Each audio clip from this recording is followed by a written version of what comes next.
From 2024 to 2054, with again no anticipated recessions, wars, pandemics, the debt to GDP ratio is projected by CBO to climb from 97%, where it is right now, to 172%.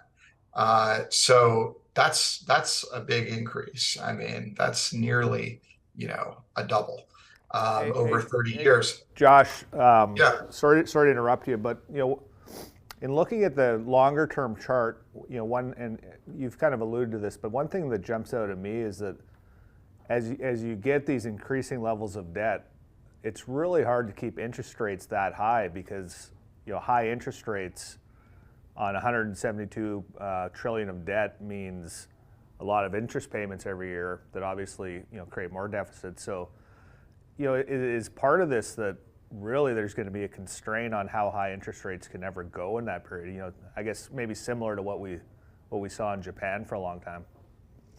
Yeah, well, that was maybe the best timed question of all time, because on the next slide, we get into that at least through the lens of the CBO. And again, I think the question was deeper than that, like, is that assumption right?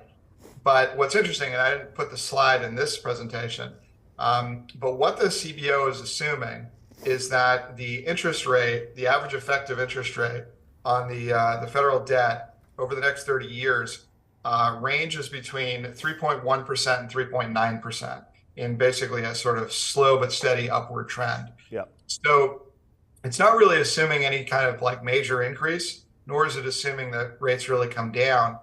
I think what's sort of interesting is, if you look at this historical chart, and this is net interest expense as a percent of GDP, it's kind of ranged between 1% and 3%. In the 80s, things started to get crazy because rates obviously got very high, and then that sort of cast a long shadow over the next decade in terms of interest expense as a percent of GDP. But the phase that gets really interesting is that whole phase two, right? So that was basically ZIRP. You got from 2008 to where we are today, interest expense as a percent of GDP basically became 1%. It was actually less than it was through most of phase one. And I think that's where we got as a country and as policy makers pretty punch drunk on the idea that you can sort of have everything you want and you can fund it at near zero rates. And at least within the lens of the CBO over the next 30 years, this is where the problem comes in, right? So the long-term hangover is that interest expense as a percent of GDP basically goes from 3 to 6 en route to 7%. And that is both caused by and the cause of the following slide, which is debt, or rather deficit levels. And this is the crazy slide. So, I mean, we're going to be in an environment where we're in basically a 5 to 6% deficit annually, growing steadily to 7 and then ultimately to 9% every year.